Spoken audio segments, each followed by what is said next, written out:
Assalamualaikum warahmatullahi wabarakatuh. Waalaikumsalam warahmatullahi wabarakatuh. Alhamdulillah wassalatu wassalamu ala sayyidina Rasulillah sayyidina wa maulana Muhammad ibn Abdullah wa ala alihi wa sahbihi wa mawala. La haula wa la quwwata illa billah, amma ba'du. Bapak-bapak, ibu-ibu, saudara-saudara kaum muslimin rahimakumullah. Pada akhirnya yang gaiblah yang menentukan. Bertahun-tahun ngelancong, emang jodoh seret nggak jadi.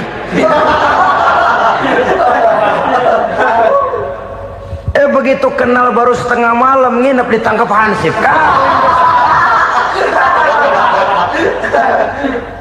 Hal-hal semacam itu kadang-kadang kita berpikir suuzon, gilet, perempuannya cakep banget, lakinya rebek amat. Memang begitulah jodohnya. Saudara hadirin ma'asyiral muslimin yang saya hormati, jadi hal-hal yang konkret saja kita yakini sepenuhnya ditentukan oleh satu superpower yang gaib itu tadi. Dari sanalah segala ketentuan itu berangkat dan kesanalah segalanya akan kembali. Maka kepercayaan kepada yang gaib meluruskan gerak hidup seseorang dan itu akan mengantarkan dia kepada meraih kemenangan. Satu. Yang kedua, wa yuqimuna shalah. Orang bertakwa yang akan meraih kemenangan itu adalah orang-orang yang mendirikan sholat. Kenapa sholat mengantarkan orang untuk meraih kemenangan? Yang jelas, inna sholata tanha anil fahsya'i wal munkar. Sholat mampu mencegah manusia dari perbuatan keji dan munkar. Banyak filsafat hidup yang terkandung di dalam sholat ini. Sejak kita wudhu sampai kita menghadap ke arah kiblat, sampai kita melakukan gerak-gerak sholat, bacaan-bacaan yang ada di dalam sholat, lalu sampai kepada mengucapkan salam. Banyak filsafat hidup yang terkandung di dalam sholat. Umpamanya saja, setelah takbiratul ihram mulai kita dengan sholat dalam posisi berdiri, diajarkan dalam kitab-kitab fikih agar kita melihat ke arah tempat sujud. Ini kan filsafat kehidupan. Kalau kamu sholat dalam posisi berdiri, lihat tempat sujud. Jangan sholat mata jelalatan, sebab nanti bisa mengurangi kekhusyuan.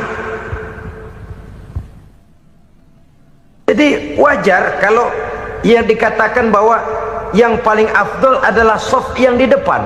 Kenapa? Secara harfiah pengertiannya akan lebih mengundang kekhusyuan. Kenapa? Kalau kita di shaf paling depan di masjid umpamanya paling banter kita lihat tembok. Tapi kalau kita shaf di tengah atau di belakang, orang-orang di depan kita pun akan kelihatan. Yang bajunya loreng, yang bajunya genggang, yang bajunya macam-macam. Kita lihat, kadang-kadang kita pikirin, ada yang bajunya bolong. Kita sholat tapi dalam hati, ini orang bajunya robek yang nggak tahu apa. Ada saja hal-hal yang mengusik kekhusyuan kita. Oleh sebab itu diajarkan dalam posisi berdiri, lihat, arahkan pandangan matamu kepada tempat sujud. Ini kan filsafat kehidupan. Maksudnya apa? Kalau lagi diri lihat dong tempat sujud. Kalau udah di atas ingat dong sama yang bawah. Kalau sudah tinggi ingat dong dari mana kamu berangkat.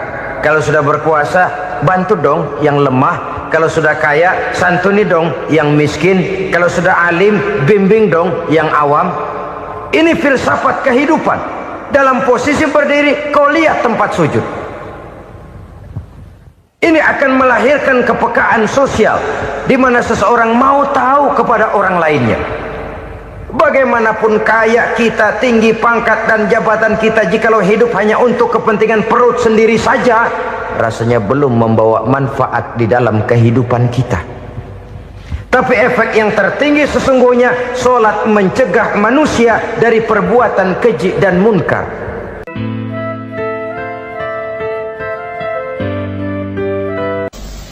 Bapak-bapak, ibu-ibu, saudara-saudara kaum muslimin rahimakumullah. Di dalam kehidupan kita sebagai seorang muslim, minimal 5 kali dalam sehari semalam kita mendengar seruan untuk mendirikan solat yang disebut azan. Ada kalimat menarik di dalam kalimat azan itu, yakni seruan hayya 'alal falah, marilah menuju kepada keberuntungan, marilah meraih kemenangan. Seruan ini adalah kecenderungan dari setiap manusia, apapun warna kulitnya. Artinya, setiap orang dalam hidup selalu ingin meraih dan mencari kemenangan. Kemenangan akan melahirkan kepuasan batin, dan kepuasan batin memberikan kebahagiaan. Sedangkan kekalahan melahirkan penderitaan batin, dan penderitaan batin menjerumuskan seseorang di dalam berbagai bentuk kerugian. Jikalau inilah seruan azan, maka masalahnya ialah apa yang menyebabkan kita meraih kemenangan.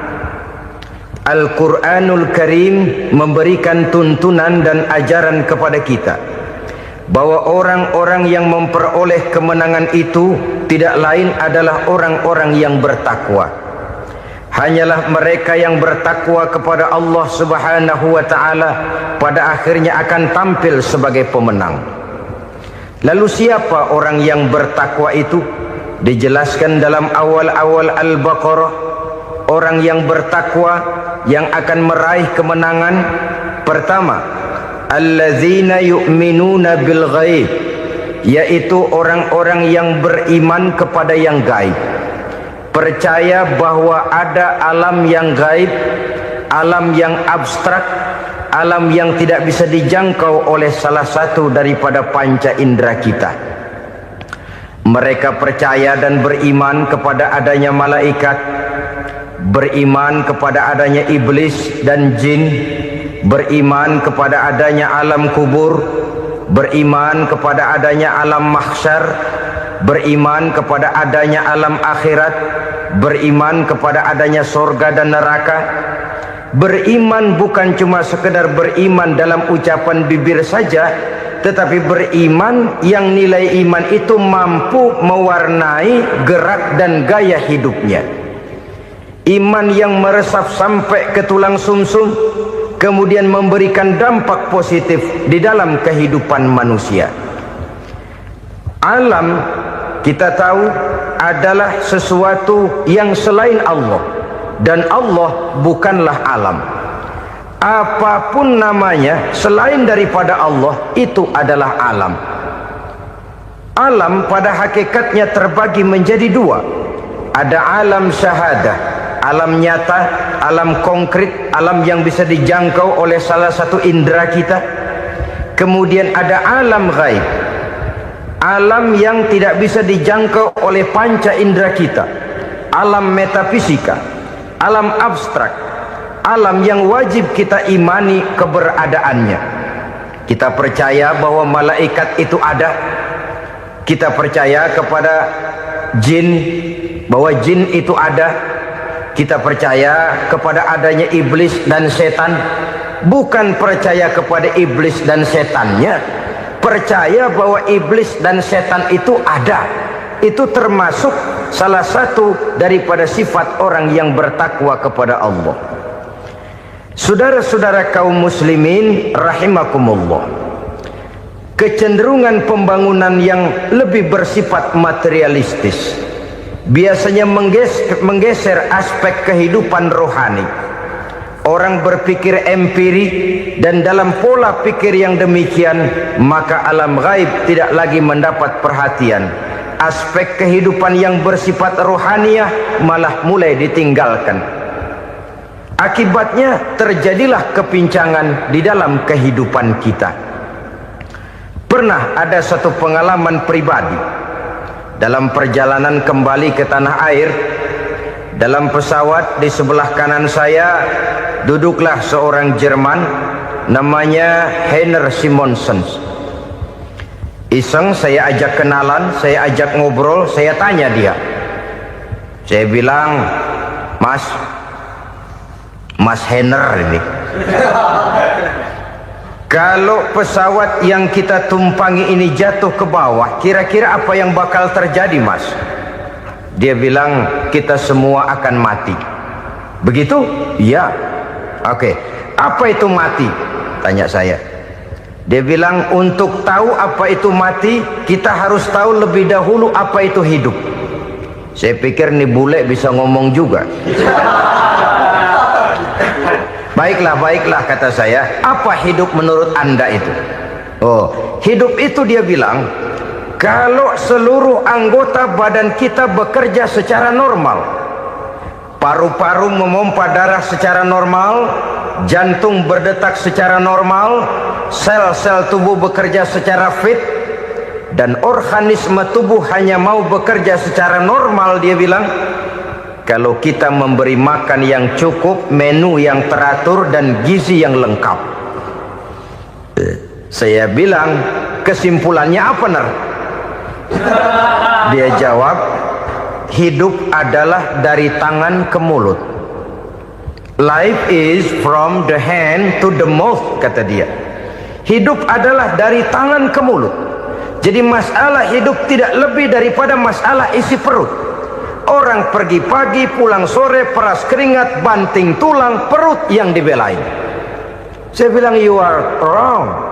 Sampean salah, Ner. Kamu orang Islam bukan? Bukan. Pantas. Kenapa saya salah? Dia bilang, ya jelas salah. Salahnya di mana? Kamu ini manusia.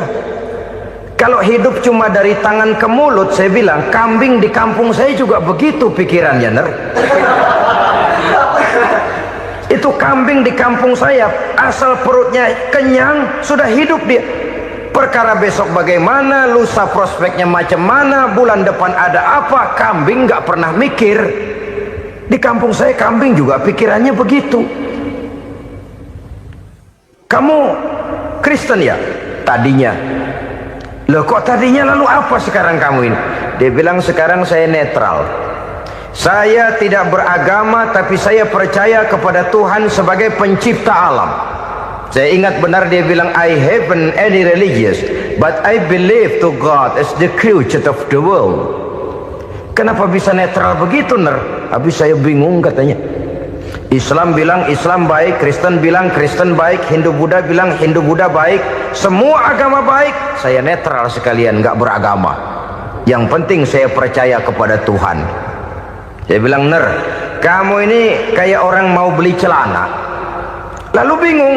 Yang satu bilang Levi's bagus, yang satu bilang Blue Jean hebat, yang satu bilang Wool England hebat.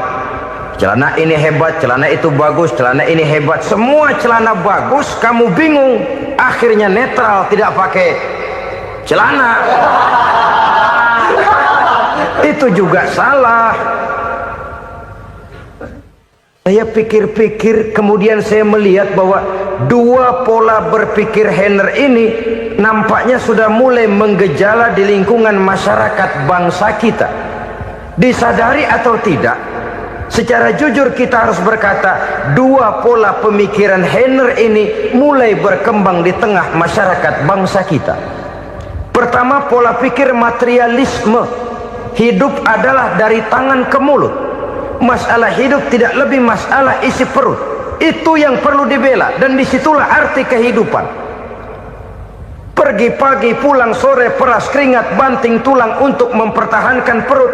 Kalau sudah kemari cara orang berpikir, maka buat apa percaya kepada yang gaib? Untuk apa sholat? Untuk apa puasa? Untuk apa zakat? Untuk apa menghadiri majelis taklim?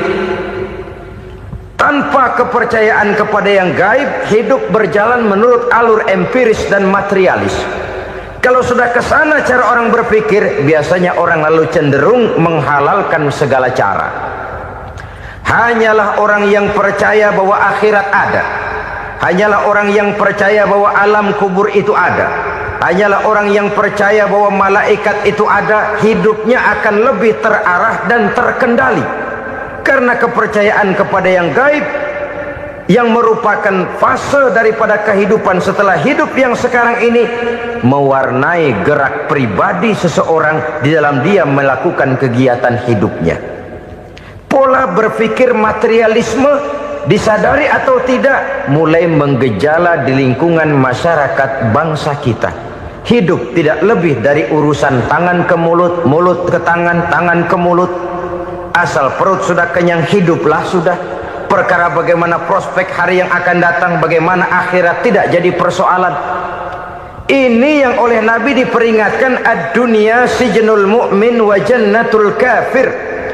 Dunia adalah penjara bagi orang beriman dan surga bagi orang kafir. Dulu di zaman Belanda hadis ini pernah disalah tafsirkan, disalah artikan, digunakan sebagai senjata untuk mengkebiri dan membuat impoten umat Islam. Sudahlah umat Islam gak usah macam-macam, kata Belanda.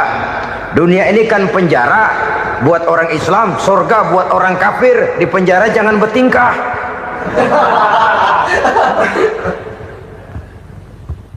Pengertiannya tidak begitu. Dunia adalah penjara bagi orang mukmin. Artinya dalam kehidupan dunia seorang mukmin tidak bebas memperturutkan hawa nafsunya. Di penjara hawa nafsunya. Sebaliknya surga bagi orang-orang kafir. Buat orang kafir surgalah dunia ini. Mereka bebas memperturutkan hawa nafsunya, dilarang tidak terlarang, dicegah pun tidak tercegah. Mereka hidup menurut alur bisikan nafsu mereka sendiri. Kemudian bila ajal datang, maut merenggut nyawa, selesailah surganya sampai di situ. Maka bagi orang-orang yang tidak percaya kepada adanya akhirat, kepada adanya alam gaib, surganya sebatas umurnya. Sekali lagi, surganya sebatas umurnya. Bila umur selesai, ajal pun datang merenggut nyawa, selesailah sudah surganya sampai di situ. Alangkah pendeknya perjalanan orang-orang yang tidak percaya kepada alam gaib ini. Bagi kita mukmin, jikalau kita mampu memenjarakan hawa nafsu, kita bisa bahagia di dunia ini. Dan Islam memang tidak menyuruh kita sengsara di dunia. Raih dunia, kejar dunia, gapai dunia sebagai alat untuk mencapai kebahagiaan di akhirat nanti. Hidup adalah satu perjalanan panjang yang terbentang sejak kita terlahir dari alam rahim sampai kepada alam akhirat nanti. Andai kata kita gagal meraih kebahagiaan di dunia, toh kita masih punya akhirat. Tapi jangan jadi dalil yang melemahkan semangat. Biarin dah kita di dunia kebelangsak, yang penting akhirat. Akhirnya dunia benar-benar kebelangsak. Bagaimana dunia ini bisa kita raih, dan bagaimana meraih dunia untuk menunjang kepentingan akhirat nanti. Yang kedua, dari pikiran Heiner yang saya lihat menggejala di lingkungan masyarakat bangsa kita, timbulnya manusia-manusia netral. Seolah-olah Tuhan yes, agama no. Sama Tuhan percaya, agama ogah. Tuhan ngangguk, giliran agama godeng. Padahal hampir dalam setiap ayat dalam Quran, kata-kata amanu biasanya bergandeng dengan wa amilus sholihat. Iman dan amal soleh. Ini sebagai isyarat Tuhan dan agama jangan pernah dipisah-pisah. Apabila kita bertuhan, maka kita harus beragama. Apabila kita beragama, maka agama itu harus bersumberkan dari Tuhan yang kita imani itu. Tidak mungkin kita pisah, Tuhan yes, agama no. Sama Tuhan percaya tapi agama bikin sendiri. Sembayangnya cukup bengong 2 jam madep ngulon.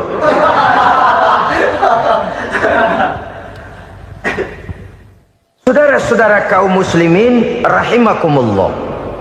Jadi dengan demikian, agama yang kita akui merupakan unsur mutlak di dalam pembangunan sekarang ini, merupakan bagian dari kehidupan yang menuntun kita bahwa di balik alam nyata ini, di balik alam syahadah ini ada alam gaib. Dan mudabbir, murabbi, yang mengatur, yang menguasai, yang memelihara baik dia alam nyata, baik dia alam gaib, tidak lain adalah Allah Subhanahu wa ta'ala. Di sana ada satu super power, satu maha kekuatan yang kita perlu bersandar kepadanya. Sebagai makhluk nyata yang hidup di alam nyata, berbuatlah secara nyata sebagaimana harusnya kita berbuat. Karena Islam jelas bukan agamanya orang pemalas. Islam jelas bukan agamanya orang yang mengajarkan setelah selesai sholat boleh duduk, nggelenggem ayam-ayam, ndelohom, menghitung bintang di langit sambil menunggu keajaiban. Tidak. Islam adalah agama yang mengajarkan apabila sholat sudah selesai kamu kerjakan, bertebaranlah di permukaan bumi, cari karunia Tuhanmu. Jangan hidup berpangku tangan menunggu keajaiban. Karena hidup bukan undian. Jangan berharap untung besar tanpa mau peras keringat. Tapi di sebalik itu toh kita juga harus yakin bahwa di sisi usaha nyata yang kita lakukan ada satu super power, satu maha kekuatan gaib yang menentukan berhasil dan tidaknya usaha kita. Kepercayaan kepada hal semacam inilah yang mendorong kita untuk mempunyai sandaran vertikal, agar jikalau usaha ini berhasil kita tidak lupa diri dan lupa daratan. Jikalau usaha ini gagal kita tidak putus asa dan buruk sangka, tidak cupik pandangan dan sempit hati, tapi mampu melihat persoalan dengan kacamata putih sambil husnuzon kepada Allah Subhanahu wa ta'ala. Kita percaya malaikat itu ada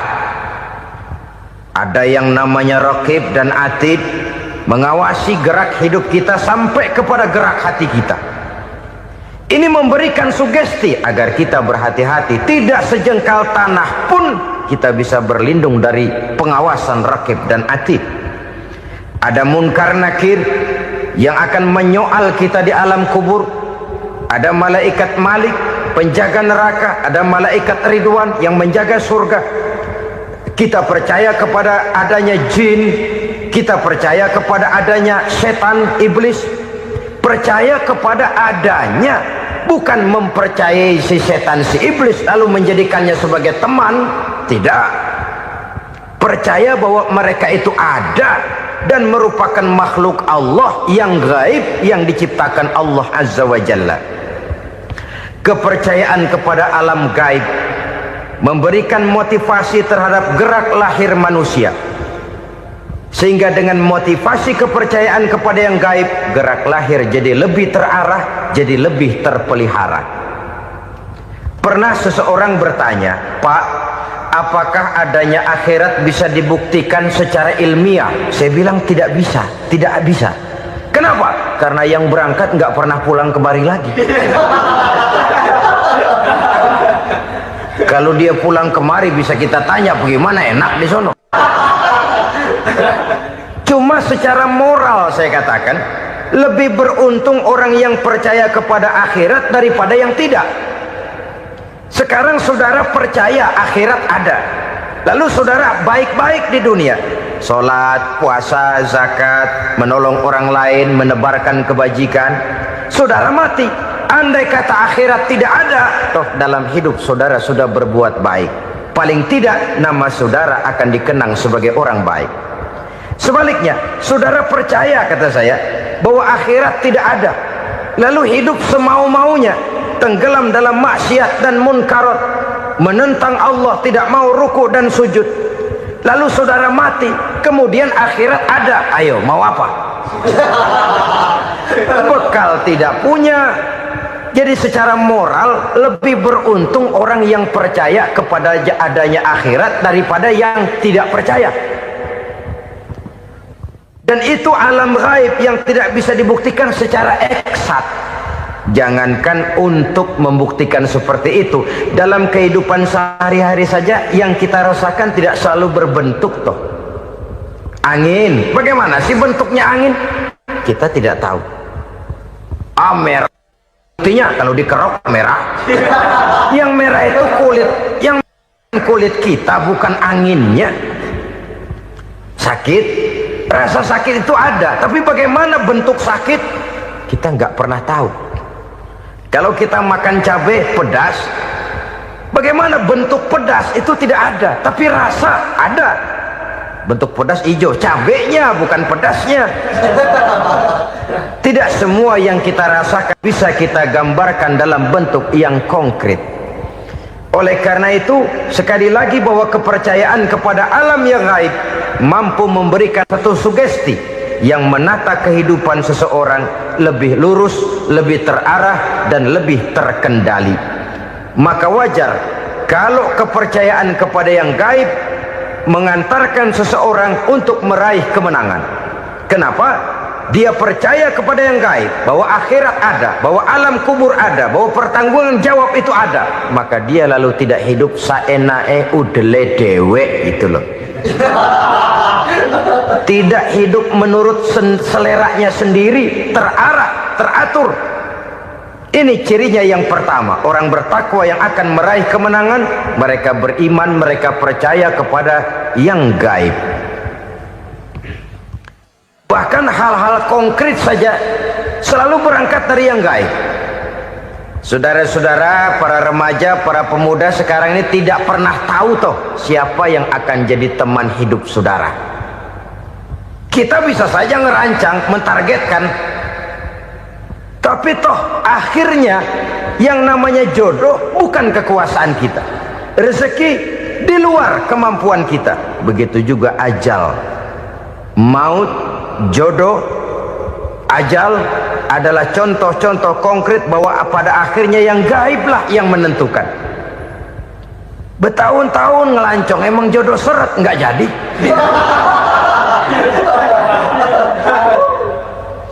Begitu kenal baru setengah malam nginep ditangkap hansip kan. Hal-hal semacam itu kadang-kadang kita berpikir suuzon, gilet, perempuannya cakep banget, lakinya rebek amat. Memang begitulah jodohnya. Memang begitulah jodohnya. Saudara hadirin ma'asyiral muslimin yang saya hormati, jadi hal-hal yang konkret saja kita yakini sepenuhnya ditentukan oleh satu superpower yang gaib itu tadi. Dari sanalah segala ketentuan itu berangkat dan kesanalah segalanya akan kembali.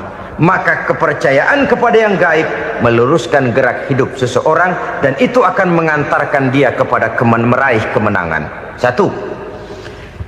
Yang kedua, wa yuqimuna shalah. Orang bertakwa yang akan meraih kemenangan itu adalah orang-orang yang mendirikan sholat.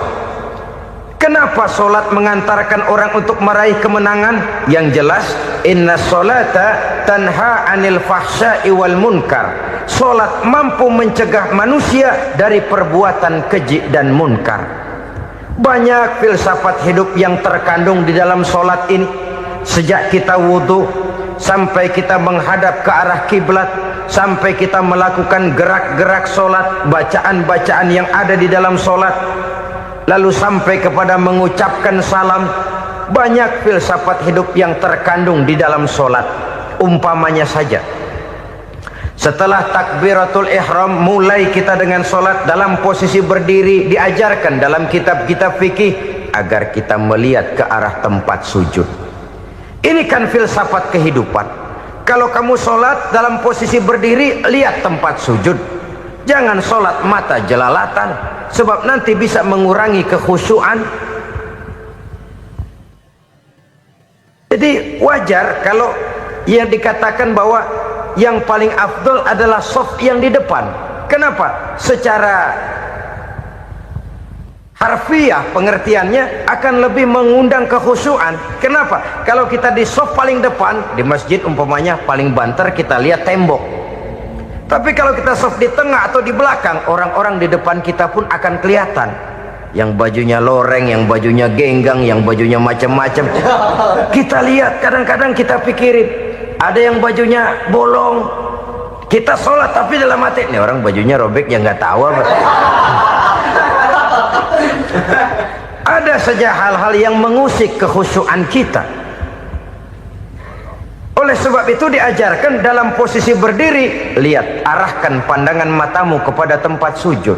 Ini kan filsafat kehidupan. Maksudnya apa? Kalau lagi diri lihat dong tempat sujud. Kalau udah di atas ingat dong sama yang bawah. Kalau sudah tinggi, ingat dong dari mana kamu berangkat. Kalau sudah berkuasa, bantu dong yang lemah. Kalau sudah kaya, santuni dong yang miskin. Kalau sudah alim, bimbing dong yang awam. Ini filsafat kehidupan. Dalam posisi berdiri, kau lihat tempat sujud.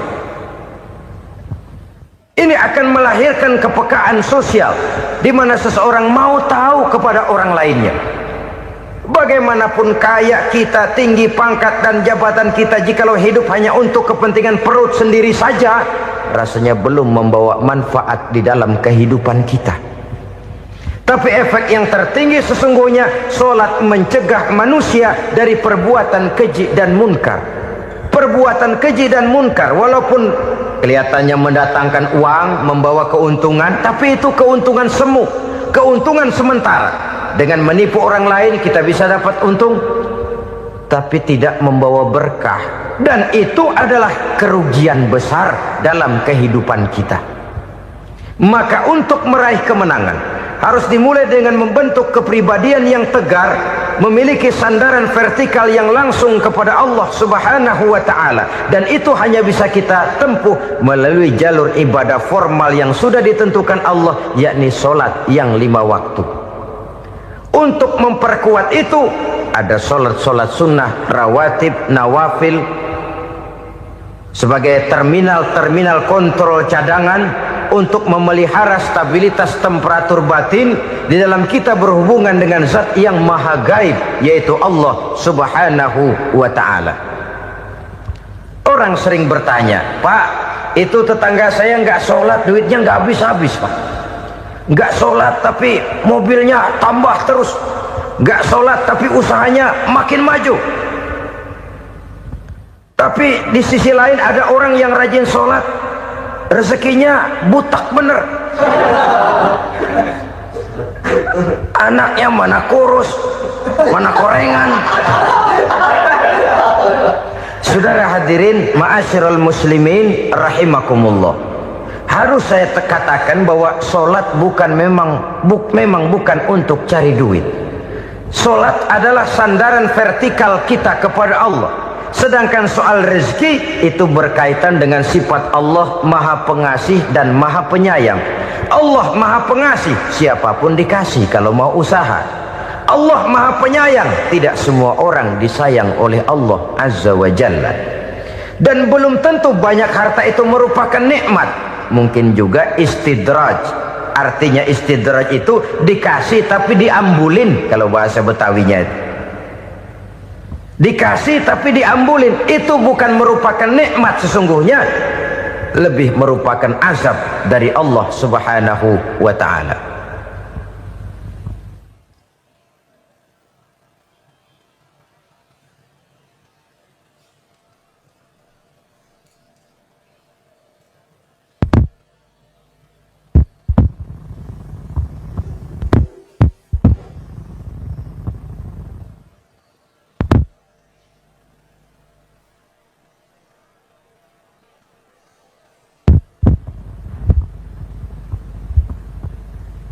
Agama mempunyai sistem solat, dan kita umat Islam telah dituntun oleh Allah Subhanahu wa ta'ala yang wajibnya 5 kali dalam sehari semalam mendirikan solat, dan itu tentu berada dalam jangkauan kemampuan manusia. Pada awalnya barangkali kita memang merasa solat itu satu kewajiban, tapi semakin kita hayati makna, manfaat dan filsafat yang terkandung di dalam ajaran solat, semakin sampai kita kepada keyakinan bahwa solat adalah keperluan kita. Sehingga pada waktu tertentu dinilai puncaknya, kita tidak lagi akan berkata saya wajib solat, tapi kita akan berkata saya perlu solat. Kalau kita sudah merasakan itu adalah keperluan kita, nah di sanalah kita baru akan merasakan ruginya kalau hal itu tidak kita laksanakan. Sepanjang kita masih berkata saya wajib sholat, kita akan lebih merasakan dia sebagai beban ketimbang sebagai keperluan. Yang jelas Allah tidak memerlukan ibadah yang kita laksanakan ini. Dengan kata lain, Andai kata satu dunia penuh ini orang tidak ada yang sholat satu pun, Allah tidak akan turun dari jabatan Tuhan. Jangan lalu berpikir kalau kita ngambek se-RW kagak sembahyang Tuhan tekor kali ini ya. Tentu tidak. Itu perlunya kita, bukan perlunya Allah. Dan pada induknya kita akan berkata, saya perlu agama. Kalau secara induk kita sudah memerlukan agama, maka konsep-konsep yang ada di dalam ajaran agama itu pun adalah juga merupakan keperluan kita. Baik dia bernama sholat, baik dia bernama puasa, baik dia bernama zakat, baik dia bernama haji, seluruhnya adalah keperluan kita. Dan sesuatu yang kita perlukan apabila tidak kita laksanakan akan melahirkan kerugian di dalam kehidupan. Jangan heran kalau kita membaca riwayat perjalanan hidup para salafus soleh, orang-orang soleh. Ada yang tahajud sampai 100 rakaat, ada yang sholat malam kakinya sampai bengkak. Kita sekalinya bengkak biri-biri. Ada yang sholat membaca surah dalam Al-Quran sampai khotam Quran. Kok mau? Mereka sudah merasakan itu keperluan. Itu saja soalnya. Satu saat pun jikalau kita merasa bahwa itu keperluan saya, kita pun akan melaksanakan seperti itu. Keperluan saya dalam kehidupan. Inilah yang kedua. Yang ketiga, orang bertakwa yang akan meraih kemenangan itu, wa mimma razaqnahum yunfikun. Mereka membelanjakan sebagian daripada rezeki yang diberikan Allah kepada mereka. Mereka infakkan di jalan Allah. Ada satu dialog menarik. Satu hari seorang anak muda bertemu dengan seorang kakek-kakek yang sudah dikenalnya baik.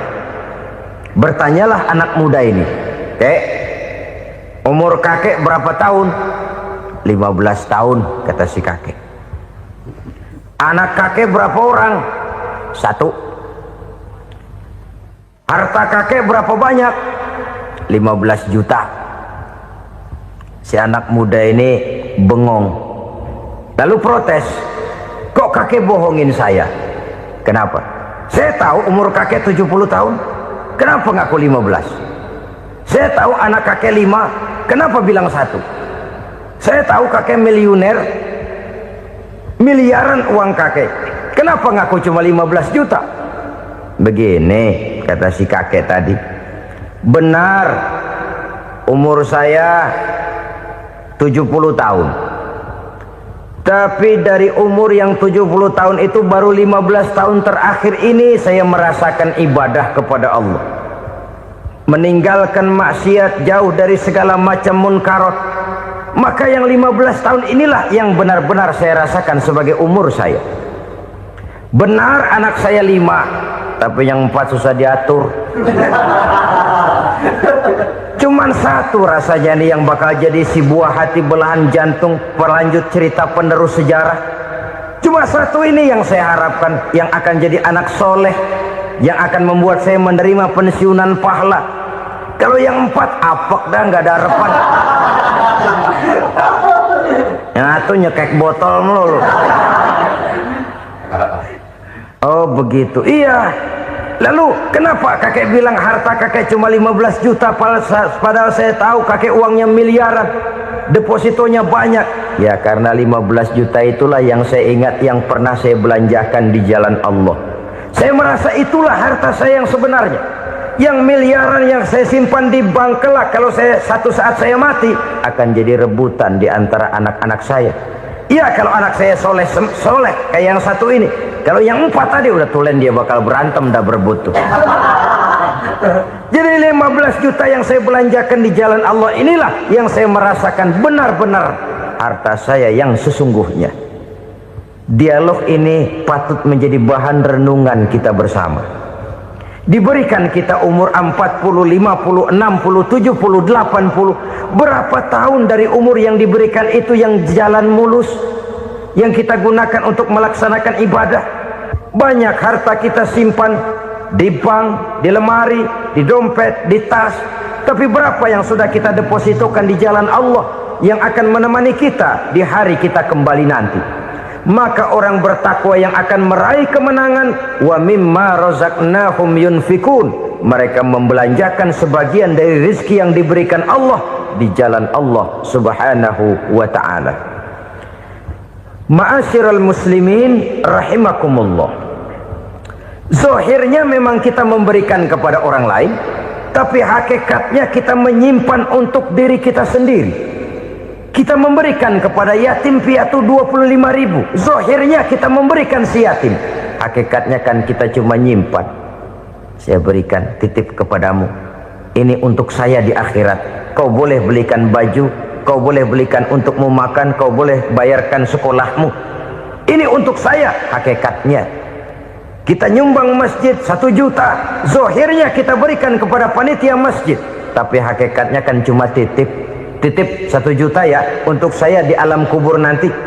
Silahkan kau boleh belikan semen, ini uang, belikan besi, belikan pasir, saya cuma sekedar titip untuk kepentingan saya. Hakikatnya kita cuma sekedar menitip. Sebagaimanapun pada hakikatnya, apapun yang kita miliki dalam kehidupan kan cuma sekedar hak guna pakai, bukan hak milik mutlak. Harta kita, rumah kita, kendaraan kita, kebun kita, pabrik kita, hak guna pakai saja. Hak milik mutlak cuma untuk Allah subhanahu wa ta'ala. Saudara-saudara kaum muslimin rahimakumullah, ini yang ketiga. Kemudian yang keempat, orang-orang bertakwa yang akan meraih kemenangan, allazina yu'minuna bima unzila ilaika, mereka yang beriman, mereka yang percaya kepada apa yang telah diturunkan kepadamu Muhammad, ay Al-Quran, yakni Al-Quranul Karim.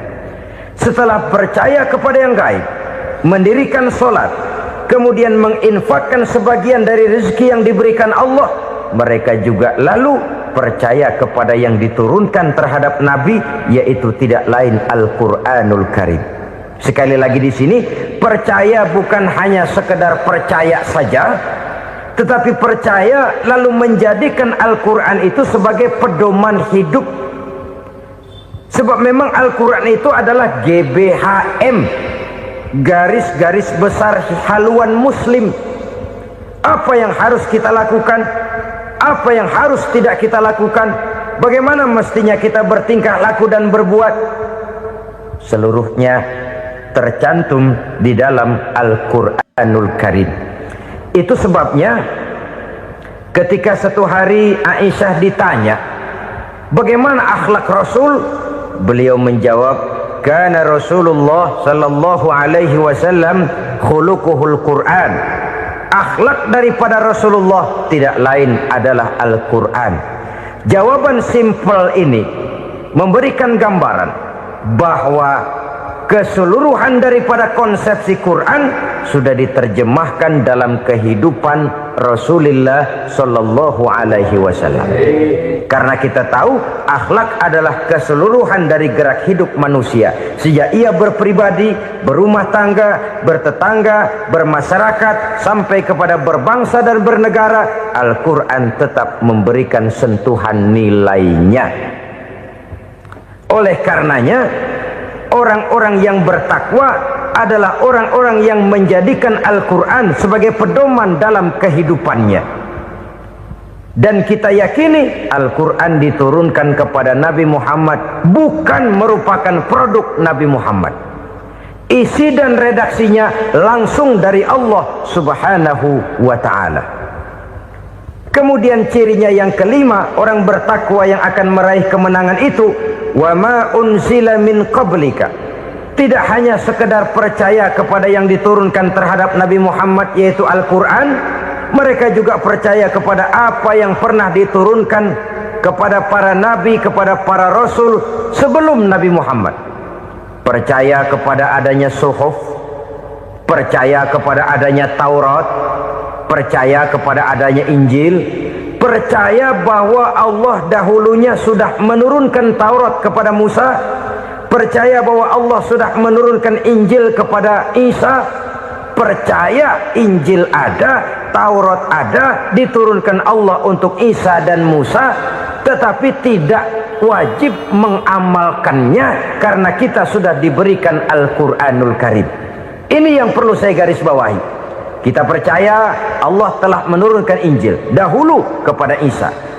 Kita percaya bahwa Allah telah menurunkan Taurat dahulunya kepada Nabi Musa. Kadang-kadang ini dijadikan dalih, dikacaukan pengertiannya. Quran saja mengajarkan bahwa orang yang bertakwa harus percaya kepada Injil, maka pakailah Injil. Apalagi kalau ayat sebelumnya ditilap, dihapus, dihilangkan, Injilnya yang ditekankan, maka akan terjadilah penekanan yang salah arah. Karena salah arah akhirnya bisa merusak dan menghancurkan akidah. Ketika Rasul suatu saat pernah ditanya orang, "Ya Rasul, bagaimana sikap kita sebagai muslim terhadap Injil yang ada sekarang?"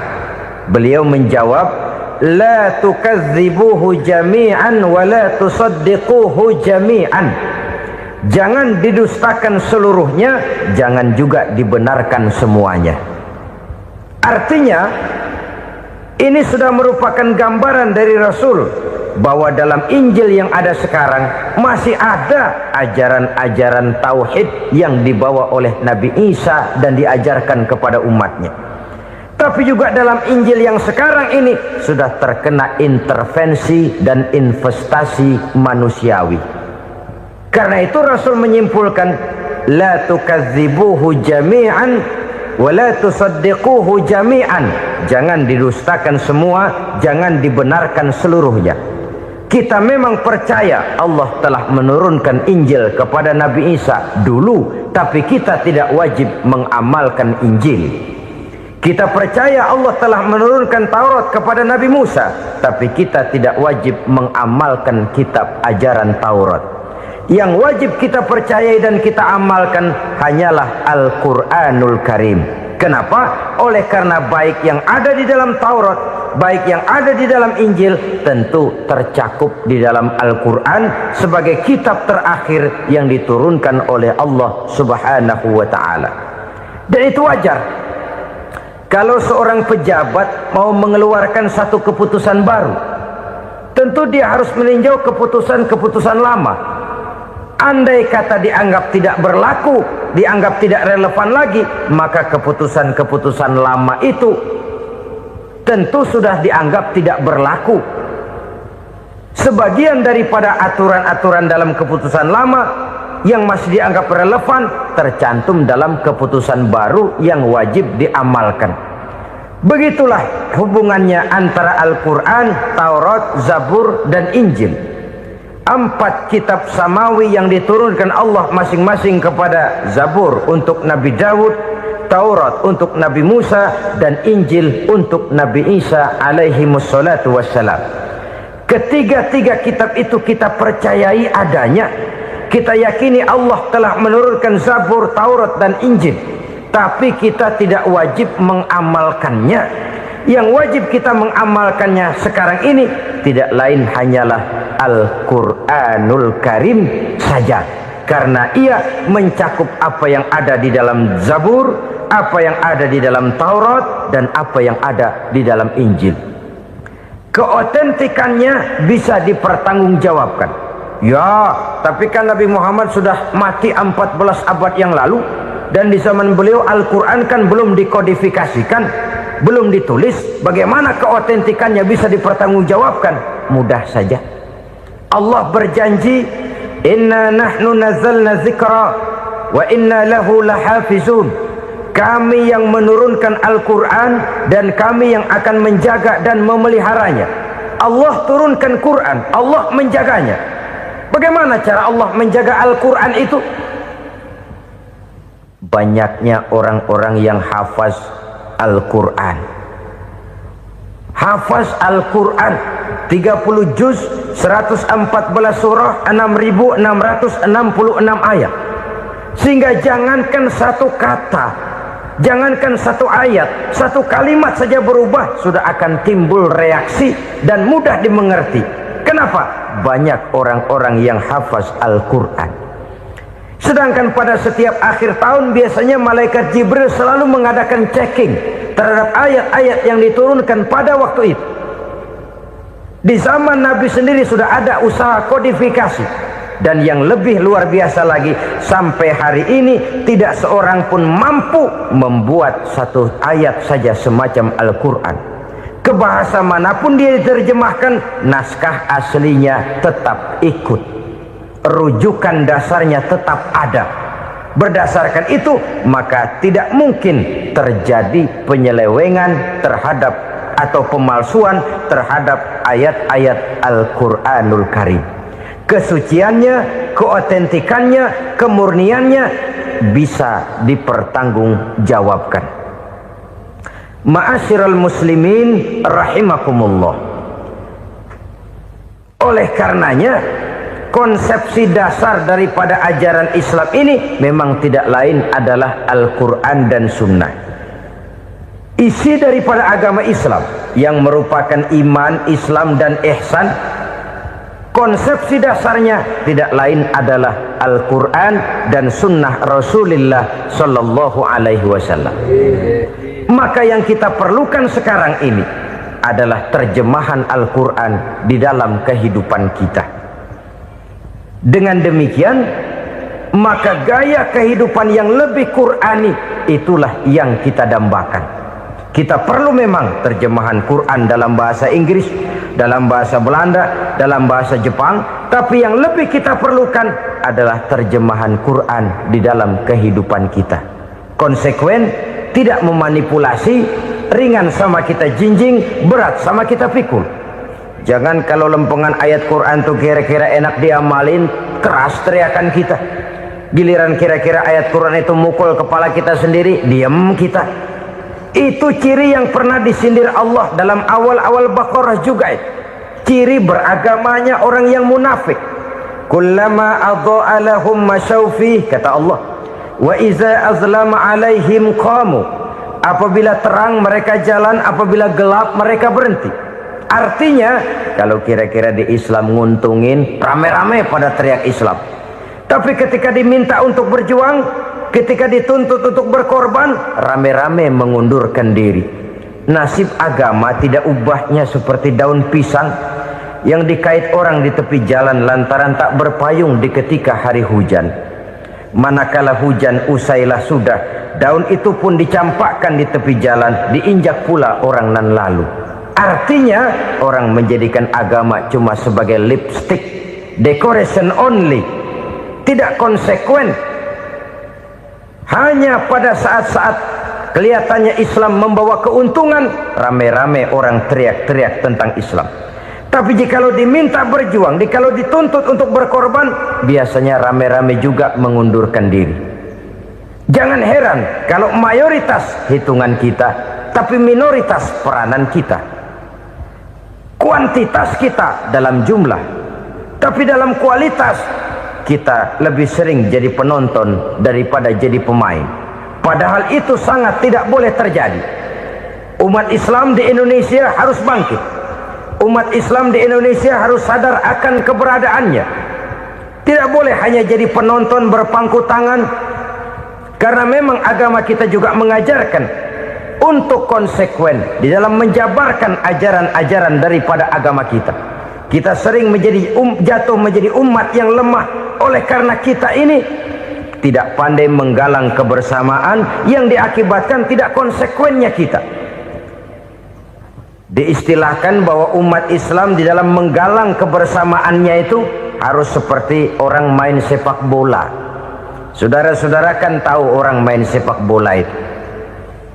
Orang main sepak bola, kalau pertandingan belum dimulai sih silakan saja kumpul di luar lapangan, atur strategi yang baik.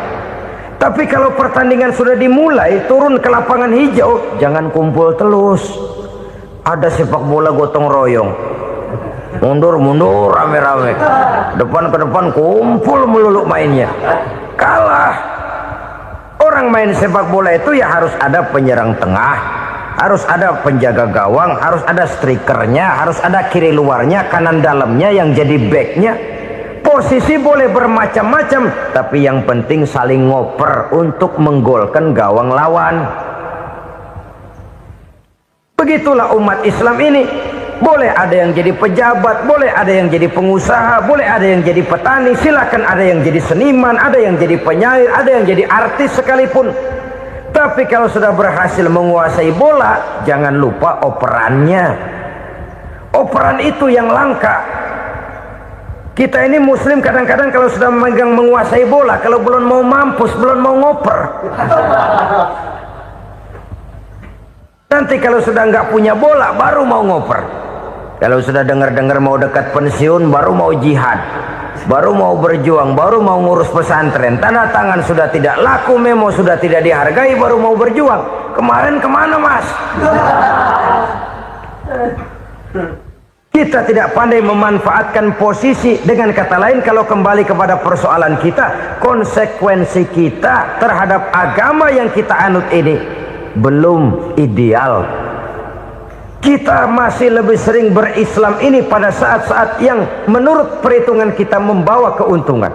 Tapi kalau diminta berjuang, dituntut berkorban, yang itu pun hakikatnya adalah untuk kepentingan kita juga. Allah tidak pernah menuntut kita untuk jihad bagi kepentingan Allah, itu tidak. Berjuang menegakkan agama Allah, apakah untuk kepentingan Allah? Tidak. Untuk kepentingan kita. Sebab nilai-nilai jihad itu pada akhirnya akan membawa kita kepada satu kebahagiaan. Setidaknya kalau tidak di dunia, tentu di akhirat sebagai syahid. Oleh karena itu, pada bagian akhir ini saya ingin mengajak, marilah kita konsekuen. Sekali kita berkitabkan Al-Quranul Karim, mari dia kita jadikan pedoman. Jangan cuma kita jadikan sebagai penghias dinding, pelengkap rumah, bahwa di rumah kita ada Al-Quran, tapi yang baca kecoa. Habis pada bolong tuh Quran. Yang penting kan punya Quran. Ditaruh di pintu rumah, biar apa? Biar kuntilanak kagak masuk katanya. Ya apa itu nasib Quran, cuma kerjanya jaga pintu, ngusir kuntilanak, ngusir memedi. Bagaimana kita hidup menurut tuntunan Al-Quran? Kadang-kadang tidak pernah menjadi masalah bagi kita. Maka bagaimanakah Al-Quran akan mungkin membawa keberkahan dalam hidup kalau ajarannya kita injak-injak dalam keseharian kita? Mewujudkan gaya hidup yang lebih Qurani, itulah yang akan kita rintis di dalam kehidupan kita, bertahap, step by step, menurut kemampuan yang ada pada kita. Jika jalan ini tidak bisa kita selesaikan, percayalah akan ada generasi penerus yang akan melanjutkan usaha dan cita-cita mulia itu. Jadi percaya kepada Taurat, percaya kepada Injil, sekadar percaya Allah dahulunya sudah menurunkan itu, tapi kita tidak wajib mengamalkannya. Kenapa? Generasi Injil masa berlakunya sudah kedaluwarsa. Taurat masa berlakunya sudah kedaluwarsa. Injil pernah berlaku untuk orang Nasrani di zaman Nabi Isa. Taurat pernah berlaku untuk orang Yahudi di zaman Nabi Musa. Setelah generasinya berlalu, datang Rasul penutup yang membawa Al-Quranul Karim, maka Al-Quran itulah yang berlaku menjadi pedoman sampai hari akhir nanti. Jangan jauh dari Al-Quran, karena apabila ini kita lakukan, maka kita akan kembali kepada satu gaya hidup yang jauh dari tuntunan agama, dan itu artinya kita akan semakin jauh untuk meraih kemenangan. Saudara-saudara kaum muslimin rahimakumullah. Yang keenam, yang terakhir, orang-orang bertakwa yang akan meraih kemenangan itu wabil akhirati hum yuqinun. Mereka percaya, mereka yakin seyakin-yakinnya akan adanya hari akhir, di mana seseorang akan mempertanggungjawabkan seluruh perbuatannya di dalam hidup ini, dan tidak ada satu perbuatan yang bagaimana kecilnya sekalipun yang tersembunyi dalam pandangan manusia yang tidak akan dibukakan persoalannya di mahkamah Qadi Rabbul Jalil di akhirat nanti. Itulah sebabnya maka percaya kepada akhirat disebut secara khusus Padahal di awal tadi sudah dijelaskan yu'minuna bil ghaib, percaya kepada alam gaib, dan alam gaib ini termasuk akhirat. Kenapa pada bagian akhir disebut lagi akhirat? Karena ternyata bahwa kepercayaan kepada adanya akhirat merupakan induk dari kepercayaan terhadap adanya malaikat, setan, jin dan lain sebagainya, dan akan lebih memberikan sugesti dalam kehidupan manusia untuk meluruskan gerak hidupnya. Jikalau satu saat tergerak hati akan berbuat kejahatan, ingin mencuri, sadarlah, awas ada akhirat. Sebab kalau kita cuma teriak awas ada polisi, itu cuma tertunda sementara. Begitu polisi meleng, embat. Kalau kita ingin berbuat jahat cuma berteriak awas ada hansip, cuma sementara ketika hansip itu ada. Tapi kalau ceritanya awas ada akhirat, mau menyeleweng awas ada akhirat, mau berjudi awas ada akhirat, mau mencuri awas ada akhirat. Keyakinan yang akan meluruskan gerak hidup manusia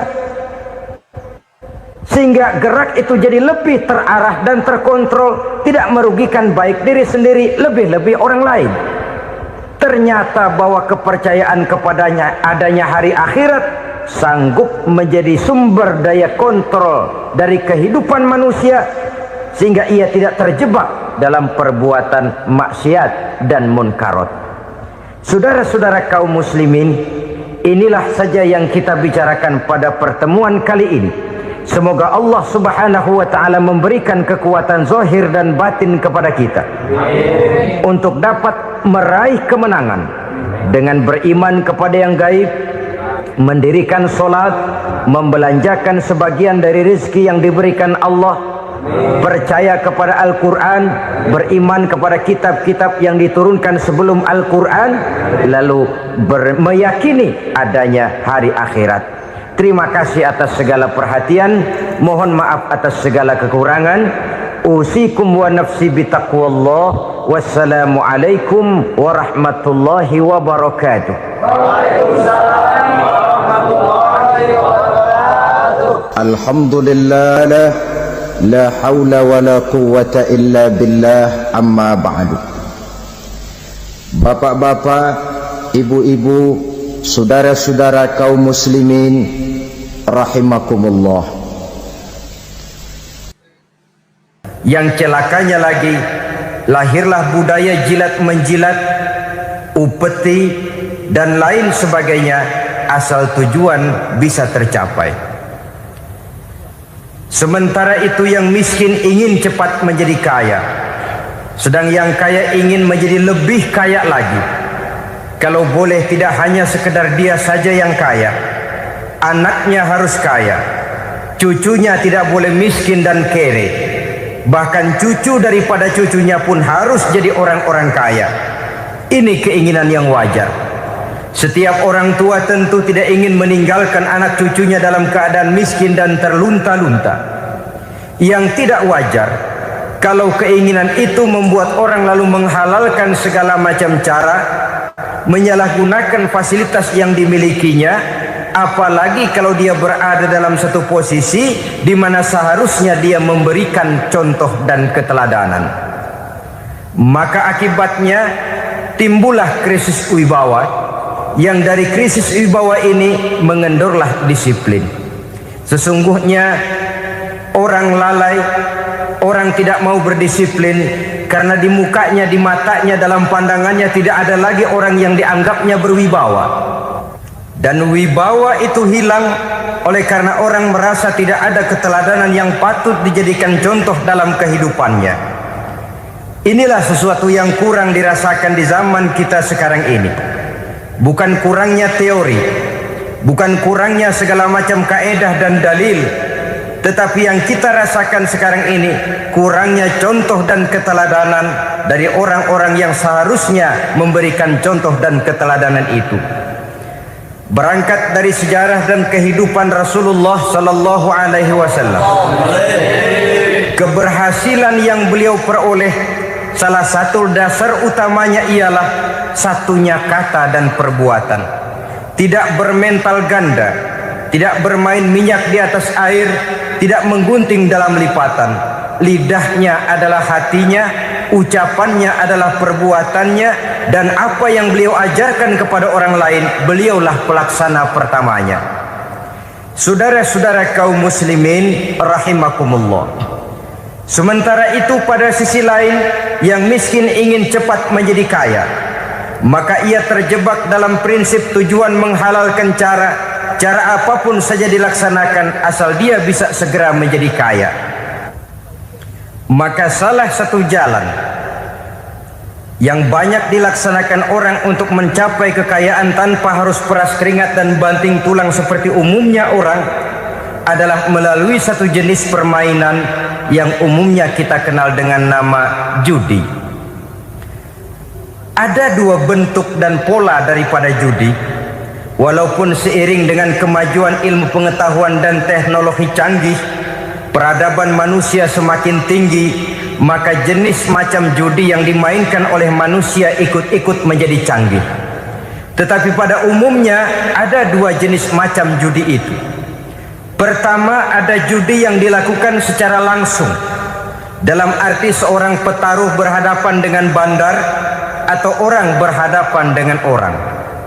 Dari judi yang dilaksanakan secara langsung ini, efek negatif yang segera bisa kita lihat dengan nyata. Pertama, timbulnya rasa dendam dan permusuhan. Walaupun orang nampak duduk berhadap-hadapan, walaupun kelihatannya mereka tertawa satu sama lain, tapi yakinlah itu cuma sekedar kulit saja. Pikiran yang ada dalam benak tiap-tiap orang yang terlibat dalam perjudian tidak lain ialah bagaimana saya bisa mengalahkan lawan main saya. Akibatnya tentu bisa kita pastikan akan timbullah dendam dan permusuhan bagi yang kalah, akan timbullah rasa sombong dan menganggap remeh orang lain bagi yang menang. Yang kedua, lalainya orang kepada apa yang menjadi tanggung jawab dan kewajibannya. Orang bisa lupa kepada anak dan istri. Kalau kepada anak dan istri saja sudah bisa lupa, apalagi kepada yang lain, sebab anak dan istri memang merupakan bagian daripada kehidupan kita. Konon lagi saudara, konon lagi keluarga yang lain, anak istri saja bisa terlupakan oleh penyakit dan permainan yang bernama judi ini. Yang ketiga, hilangnya rasa sayang kepada harta. Harta yang didapatnya dengan peras keringat dan banting tulang. Mungkin pergi pagi dan pulang sore. Setibanya dia di meja judi, apalagi uang tadi sudah bertukar dengan dalam bentuk koin, maka rasa sayang kepada harta itu tidak akan pernah ada lagi. Tetapi saudara-saudara, bagaimanapun juga, judi dalam artian langsung semacam ini hanya melibatkan orang-orang tertentu. Artinya selektif. Ada judi yang lebih berbahaya daripada jenis ini, perjudian massal. Taruhlah roulette dan kasino itu judi. Tetapi judi jenis roulette dan kasino ini bahayanya hanya untuk orang-orang tertentu yang memang sudah mapan, kelompok elit. Masa iya bocah angon di kampung main roulette? Apa ia yang tinggal di pinggir kali kenal kasino? Ya entahlah kalau kasino Prambos ya. Dari judi massal semacam ini lahirlah penyakit yang dinamakan tulul amal. Tulul amal, orang yang terlalu panjang angan-angan. Bukan tidak boleh orang bercita-cita, sebab cita-cita itu perlu. Katanya manusia tidak makan masih bisa hidup 1 bulan lebih. Manusia tidak minum masih bisa hidup 3 hari lebih. Tapi manusia tidak punya cita-cita 1 jam pun dia tidak akan bisa hidup.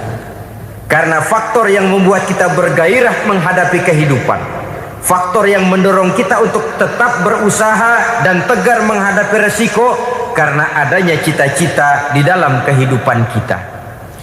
Tetapi cita-cita tanpa direalisir dengan usaha, cita-cita yang tidak berangkat dari kemampuan yang ada, pada akhirnya hanya akan merupakan cita-cita yang mengawang, tidak akan terwujud dalam kenyataan, dan akan membentuk manusia menjadi orang yang tulul amal, panjang angan-angan, terlalu muluk keinginan, tidak berangkat dari kemampuan dan kesanggupan yang ada pada dirinya sendiri.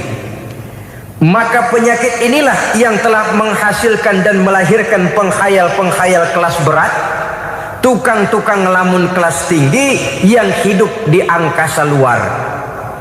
Dan sejarah belum pernah mencatat ada orang menjadi kaya karena judi, itu belum pernah. Saudara lihat saja orang kaya yang namanya Adnan Khashoggi, orang kaya yang namanya Henry Ford, orang kaya yang namanya Aristotle Onassis, orang kaya yang namanya David Rockefeller. Itu seluruhnya menjadi kaya bukan karena mereka terlibat dalam perjudian, tapi karena kerja keras, peras keringat, banting tulang. Dan itu dimulai sejak mereka masih remaja. Sehingga banyak orang besar yang mulai pekerjaannya dengan menjual koran. Artinya berangkat dari A. Banyak pengusaha mobil yang memulai pekerjaannya dari tukang cuci mobil, tapi lalu bertahap dan tegar menghadapi kenyataan, sehingga proses demi proses dia hadapi dengan tegar, dengan tabah, dengan sabar, dengan ulet, sampai kepada membuahkan hasil. Kita ingin pintas, kayaknya mau, usahanya tidak mau, senengnya mau, peras keringatnya tidak mau. Ini tentunya akan melahirkan kontradiksi di dalam kehidupan.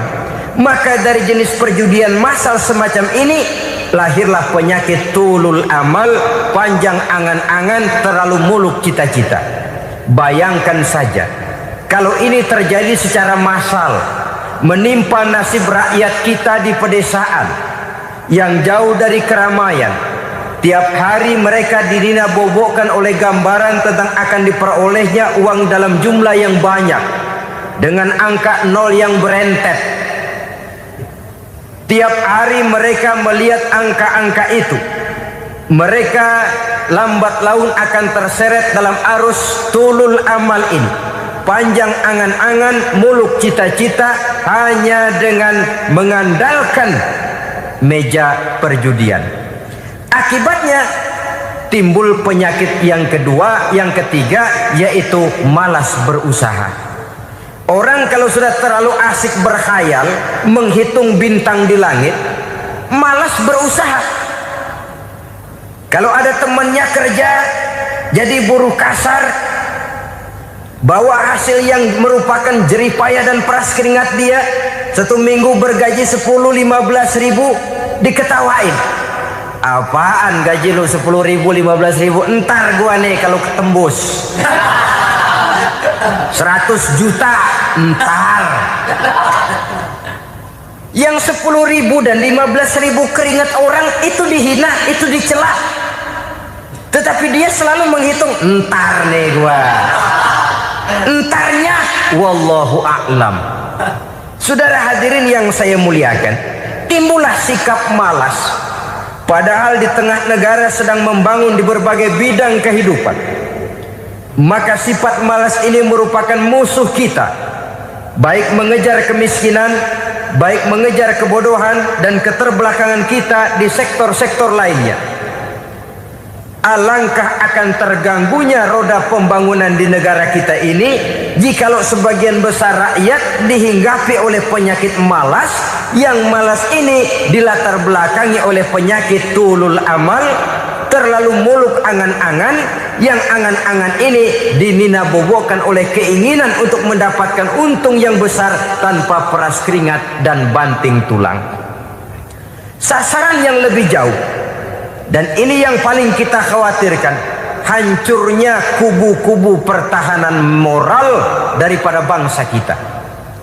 Kita sependapat bahwa lebih penting daripada membangun jembatan adalah membangun manusia yang membangun jembatan.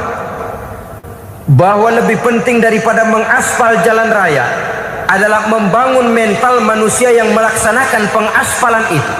Dengan kata lain, membangun dan mempersiapkan manusia pembangunan. Tanpa itu, maka saya merasa khawatir kalau nanti kita tidak akan sampai kepada target yang kita harapkan oleh karena kandas di tengah jalan. Saudara-saudara kaum muslimin rahimakumullah, Islam sebagai agama yang mengajarkan manusia untuk berusaha dan mengeluarkan segala kemampuan untuk melaksanakan segala usahanya itu, sangat membenci sifat malas, sangat membenci sifat tulul amal atau panjang angan-angan. Dan oleh karena judi melahirkan dua sifat itu, Islam sangat menganjurkan pengikutnya untuk menjauhi segala macam jenis perjudian, baik yang terang-terangan maupun yang dilakukan secara samar-samar, tidak ketara, judi canggih sesuai dengan canggihnya teknologi daripada manusia itu sendiri. Ini adalah penyakit yang meracuni masyarakat manusia dari sejak berpribadi, bertetangga, berumah tangga, sampai kepada berbangsa dan bernegara. Dan kasus-kasus yang timbul sudah cukup banyak, yang tidak mungkin lagi kita katakan hanya sekedar bersifat kasuistis, bersifat kasus-kasus kecil saja. Sebelum riaknya naik ke permukaan, marilah kita membuat benteng untuk masing-masing pribadi muslim memelihara dan menjaga diri, jangan terseret dalam permainan yang bernama judi, apapun bentuknya, bagaimanapun cara dan ragamnya. Karena jelas bahayanya lebih besar daripada manfaatnya. Taruhlah kita barangkali kemarin-marin hanyut dalam arus perjudian, tetapi hendaknya kita bisa mengambil pelajaran bahwa seorang mukmin adalah seorang yang apabila dia melakukan kesalahan, dia segera sadar, dijadikannya pelajaran untuk tidak diulanginya lagi pada masa-masa yang akan datang. Dengan sikap semacam itu, kita tidak lagi akan mengulangi kesalahan-kesalahan lama, dan grafik kehidupan kita dari hari ke hari akan makin menunjukkan hal-hal yang baik dan positif adanya. Saudara-saudara kaum muslimin rahimakumullah, kalau ABRI masuk desa, rakyat beruntung. Kalau jaksa masuk desa, rakyat bahagia. Kalau koran masuk desa, rakyat ikut jadi cerdas. Tapi kalau judi masuk desa, rakyat kiamat. Pembangunan akan terbengkalai, roda perekonomian akan lesu. Karena mestinya orang membelanjakan uang untuk sesuatu yang dia perlukan, akhirnya dia belanjakan untuk sesuatu yang dia tidak perlukan, karena gambaran, khayalan akan mendapat keuntungan yang jauh lebih besar lagi. Padahal istilah orang-orang tua kita dulu, lebih baik makan singkong betulan daripada makan roti ngimpi. Artinya uang yang 1.000-2.000 rupiah itu lebih baik dibelikan beras, dimasak, makan bersama anak dan istri, terasa nikmat dan halalnya, ketimbang beli kertas lalu ngelamun, menghayal, menghitung yang bukan-bukan. Itu kertas dibolak madep ulon, dibolak madep mudik, diputar sana, diputar sini, akhirnya palanya ikut muter. Kira-kira apa yang cocok? Masih belum puas, kertas dilihat orang gila ditanyain.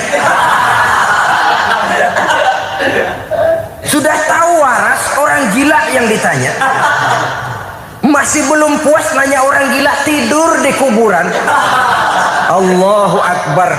Padahal di rumahnya tempat tidurnya empuk, anget, nggak ada nyamuk. Kuburan, tidur di kuburan. Dampak-dampak negatif yang semacam ini pada gilirannya mau atau tidak mau akan menyeberang kepada garis akidah, membahayakan dan mengancam nilai-nilai tauhid yang kita miliki. Sudah kertas dibolak-balik, tidak puas, orang gila ditanya. Orang gila ditanya belum maram, tidur di kuburan. Barangkali ada bisikan. Saudara hadirin yang saya muliakan, memang walaupun wahyu sudah berhenti, tapi Allah masih memberikan ilham kepada hamba-hambanya yang dikehendakinya. Tetapi ilham itu bentuknya positif. Kalau saudara pagi-pagi berniat, tahu-tahu datang pikiran nanti malam mau ngaji, itu namanya ilham. Kalau saudara sedang merenung, tahu-tahu datang pikiran, saya mau sedekah, itu namanya ilham, bentuknya positif. Tapi kalau ngelamun, tahu-tahu datang pikiran nomor sekian sekian sekian pasang, itu bukan ilham, itu belis. Saudara hadirin yang saya muliakan, tidak puas tidur di kuburan, cari yang lebih paten lagi, dukun ditanya. Nah, saya ingin menuduhkan persoalan. Apa tidak boleh orang ziarah kubur? Apa tidak boleh orang pergi ke dukun? Ini dalam kaitannya dengan judi, karena ini penyakit yang sudah merajalela, mewabah di kalangan masyarakat kita di lapisan yang bawah ini. Saudara hadirin yang saya muliakan, ziarah kubur bukan saja boleh, malah dianjurkan oleh Nabi.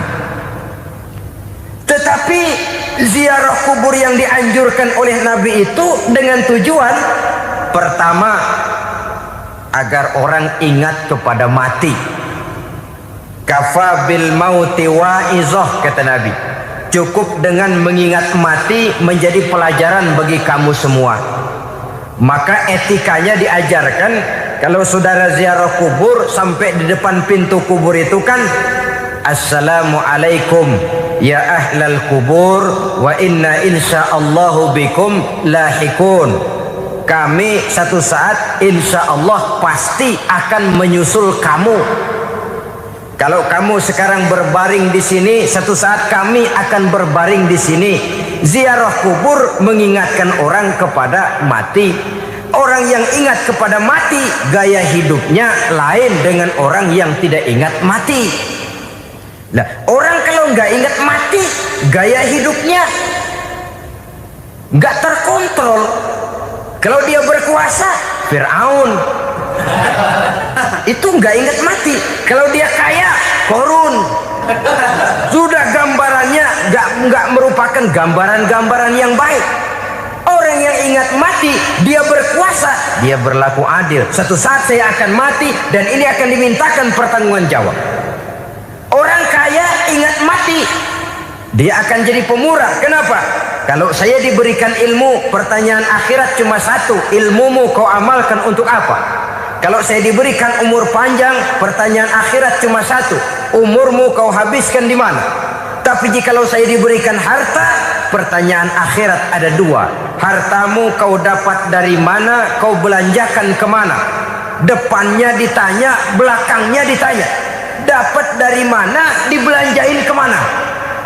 Coba dua-duanya berkaitan dengan kegiatan. Kadang-kadang dapatnya dari jalan yang baik, tapi keluarnya ke tempat yang tidak baik, itu pun tidak betul. Atau dapatnya dari yang tidak baik, tapi dibelanjakan untuk yang baik, itu pun tidak bisa diterima. Oleh karenanya, dengan mengingat mati, gaya hidup seseorang jadi terkontrol karenanya. Yang kedua, dianjurkan kita untuk berziarah kubur itu mendoakan orang-orang yang sudah meninggal. Mal mayyitu fi qabrihi illa kal gharikil mutaghawis, kata Nabi. Orang yang sudah meninggal itu di alam barzakhnya adalah seperti orang yang tenggelam di lautan, menunggu doa dari keluarganya yang masih hidup. Apakah itu anaknya, kemenakannya, cucunya, dan lain sebagainya. Adapun yang kalau kita ziarahi itu kuburnya orang-orang yang kita tahu merupakan orang soleh, orang yang berjiwa bersih, yang kita kenal ketakwaannya kepada Allah Subhanahu wa ta'ala, tidak ada salahnya kita bertabarruk, asal jangan dengan satu keyakinan bahwa dia secara mandiri bisa mendoakan kita. Dia hanya bisa melakukan itu hanya dengan izin Allah. Nah, umumnya orang kalau sudah ziarah ke kubur-kubur keramat itu Allahnya kelupaan. Itu yang dikhawatirkan merusak dan mengganggu akidah. Sehingga di awal-awal perkembangan Islam, Nabi pernah melarang orang ziarah kubur itu. Ini bisa kita simak dari hadis, kuntu nahaitukum an ziyaratil qabri fazuruha. Dahulu aku pernah melarang kamu untuk ziarah kubur. Adapun sekarang kalau mau ziarah, ziarahlah kamu. Kata-kata dulu aku pernah melarang kamu itu menggambarkan bahwa pada permulaan perkembangan Islam, nilai keimanan para sahabat masih rapuh, masih lemah, masih memerlukan pembinaan. Sehingga kalau mereka sering ke kubur, dikhawatirkan mereka minta kepada kubur. Nah, tetapi tatkala nilai keimanannya sudah mapan, sudah kuat, kata Rasul, fazuruha. Adapun sekarang kalau mau pergi berziarah, ziarahlah kamu.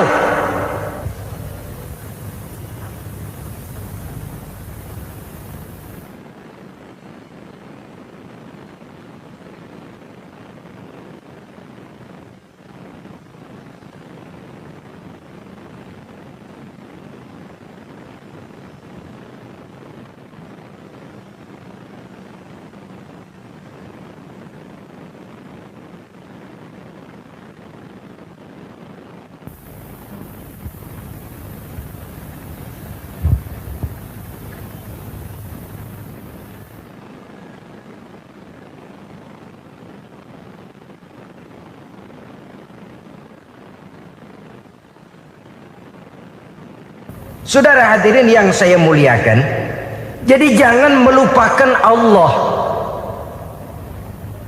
Saya bisa saja berkata, kalau saya misalnya pakai cincin, lalu saya bilang, saya sejak pakai cincin ini, jangan anak gadis, nenek-nenek ngelihat saya lemes.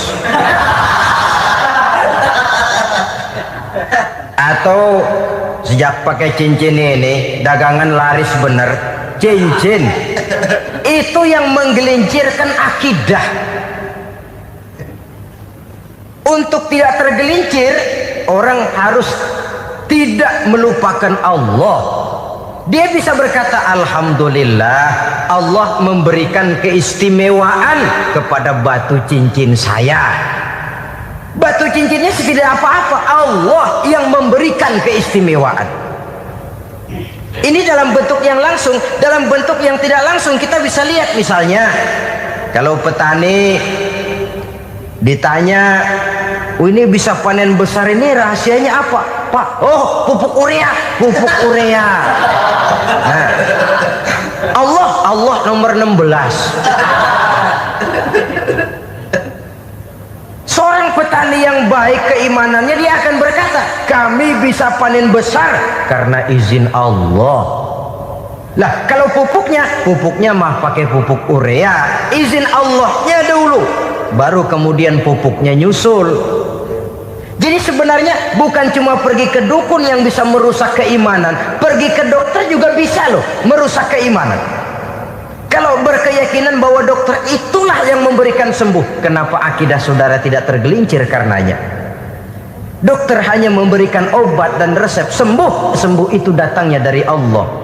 Ini yang diungkapkan lewat lisan Nabi Ibrahim alaihissalam, wa iza maridtu fahuwa yashfini. Apabila aku sakit, dialah Allah yang memberikan sembuh.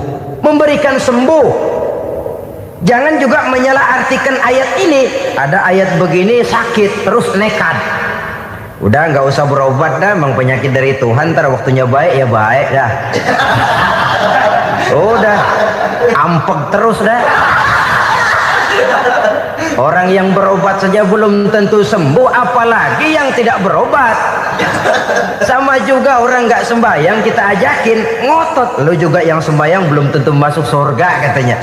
Lah yang sembahyang belum tentu masuk surga, bagaimana cengoran lu yang nggak sembahyang?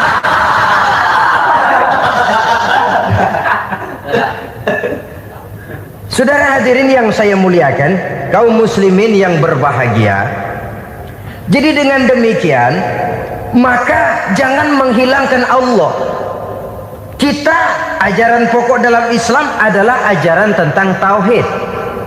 Nah, tauhid ini menyangkut mengesahkan Allah baik di dalam zatnya, baik di dalam sifatnya, baik di dalam perbuatannya, baik di dalam beribadah kepadanya. Tauhid dalam ibadah itu ada. Tauhid dalam zat artinya zat Allah itu tidak tersusun, tidak terdiri dari bagian-bagian yang bisa pecah-pecah. Ya seperti kita ini kan ada kepala, ada kaki, ada tangan. Allah tidak tersusun zatnya dari bagian-bagian. Esa zatnya tidak bisa dibagi-bagi. Esa sifatnya artinya Allah itu sifatnya tidak pernah berubah. Sejak dahulu sampai sekarang Allah itu cinta kepada orang beriman yang melakukan kebaikan, dan Allah benci kepada orang kufur yang melakukan kejahatan. Mustahil satu saat Allah berubah. Orang kufur yang berbuat kejahatan didemenin, orang mukmin yang berbuat kebaikan dikeselin. Misalnya tahun 2000 Tuhan giliran jengkel sama orang mukmin. Itu mustahil. Dia esa di dalam sifatnya. Lain dengan sifat kita manusia. Sifat kita ini kan relatif. Ada saatnya kita senang, lain saat yang kita senang betul kita caci maki. Hari ini kita caci maki, besok kita puji. Lihat teman kaya, habis kita omongin, boleh jadi dia kaya. Kenapa? Dukunnya 36. Begitu kita habis caci maki begitu, dia datang ngasih duit sama kita. Cacian itu bisa berubah menjadi pujian. Lu ya emang bukan main dah. Sifat kita itu relatif, bisa terpengaruh oleh situasi dan kondisi. Saudara hadirin yang saya hormati, kaum muslimin yang berbahagia, Allah juga esa di dalam perbuatannya. Artinya di dalam menciptakan apapun yang akan diciptakan oleh Allah, di dalam melakukan apapun yang akan dilakukan oleh Allah, tidak terikat kepada faktor lain, tidak memerlukan bantuan lain. Dia adalah mutlak. Nah, kemudian kita mengesahkan Allah dalam zatnya, mengesahkan Allah dalam sifatnya, mengesahkan Allah dalam perbuatannya. Belum tentu berarti kita mengesahkan Allah dalam ibadahnya. Sebab banyak orang yang yakin betul Allah itu esa, teguh dengan pendiriannya. Tuhan lu siapa? Allah. Allah bagaimana? Esa. Bagaimana kalau dua? Kagak. Tiga? Enggak. Mantap. Soal tahlil paten. Tapi dalam ibadah kadang-kadang dia tidak mentauhidkan Allah. Ini makna wa ma umiru illa liya'budullaha mukhlisin. Kami tidak memerintahkan kepadamu kecuali untuk beribadah kepadaku, kata Allah, dengan ikhlas. Beribadah kepada Allah dengan ikhlas itu artinya apa? Beribadah hanya untuk Allah saja. Nah, kalau hanya untuk Allah saja, lalu kita minta berdoa di depan kuburan orang yang soleh, apa syirik? Tidak syirik. Kalau kita berkeyakinan bahwa orang tempat kita memanjatkan doa itu hanya bisa mendoakan kita dengan izin Allah. Dia sendiri tidak punya kekuasaan apa-apa. Tanpa izin Allah dia tidak bisa berbuat apa-apa. Itu tidak menyebabkan orang menjadi syirik. Sama saja dengan kalau saya berkata tadi, alhamdulillah Allah telah memberikan keistimewaan kepada batu cincin saya. Apa salahnya Allah memberikan keistimewaan kepada benda-benda mati? Allah memberikan keistimewaan kepada Hajar Aswad, benda mati. Allah memberikan keistimewaan kepada Masjidil Haram, benda mati. Allah memberikan keistimewaan kepada Ka'bah, benda mati.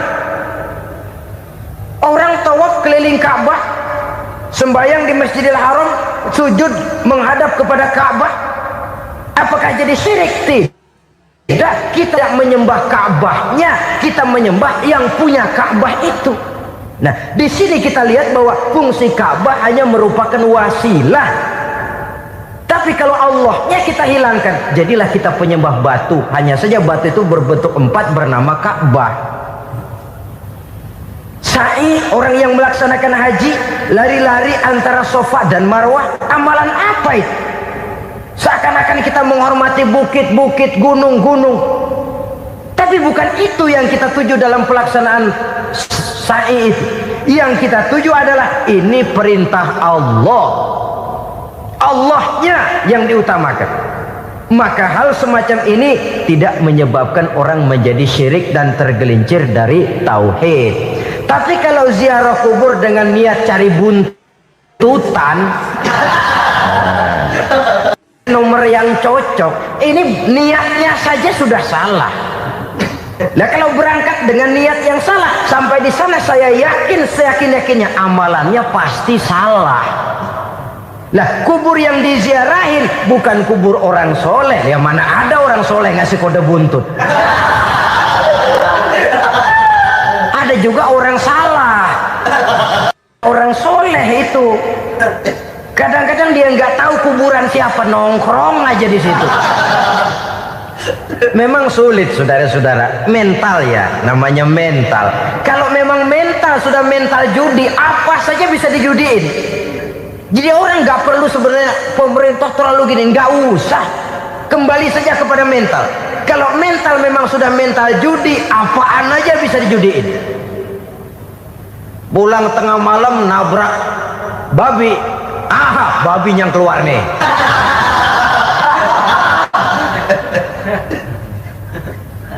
Mobil lewat nomornya bisa dijudiin, bajai lewat bajai bisa dijudiin. Mental, kalau memang mental sudah mental judi, apapun saja bisa dijudikan. Saudara hadirin yang saya muliakan, lalu bagaimana dengan dukun?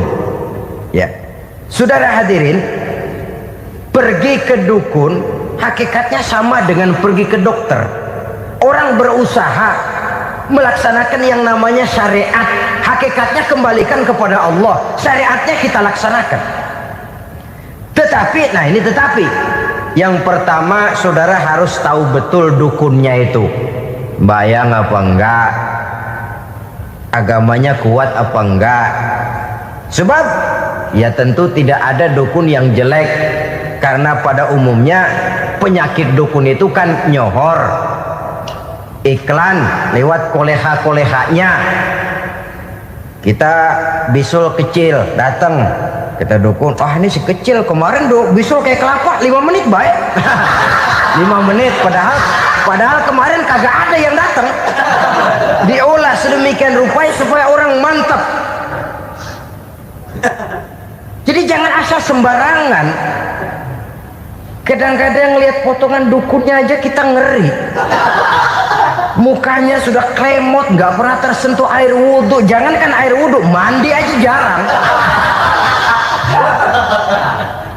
Yang kayak begini yang dipegang mati-matian, yang dipercayai habis-habisan, akan kita kemanakan tauhid kita ini? Apalagi kalau perginya sudah dengan niat mencari nomor yang jitu. Itu saya katakan lagi tadi, berangkat saja sudah dengan niat yang salah. Orang berusaha silakan. Sama juga kita ke dokter. Oleh dokter kan setelah diperiksa penyakit kita, lalu dianalisa, oh ini penyakitnya ini, kemudian diberikan obat. Lah obat itu kan tentu ada aturan minumnya tuh. Yang kapsul ini sehari 3 kali, yang tablet ini sehari 2 kali. Kalau kita minumnya kelebihan, overdosis namanya. Saking pengen cepet baik, sekali minum 10 tablet. Ya memang nggak sakit-sakit lagi, tapi nggak hidup sudah. Habis. Kita pun dalam melaksanakan amalan hidup beragama begitu. Saudara datang kepada kiai, orang-orang soleh, meminta amalan, wiridan, itu jangan sampai overdosis. Tidak sesuai dengan kemampuan pribadi. Wong masih SD sudah minta matematika kelas SMP, celeng. Baru SMP sudah minta diajarkan filsafat kelas perguruan tinggi, semaput. Kenapa Kenapa? Daya tampungnya nggak kuat. Emang ukuran secangkir, minta disiin seember, ya luber.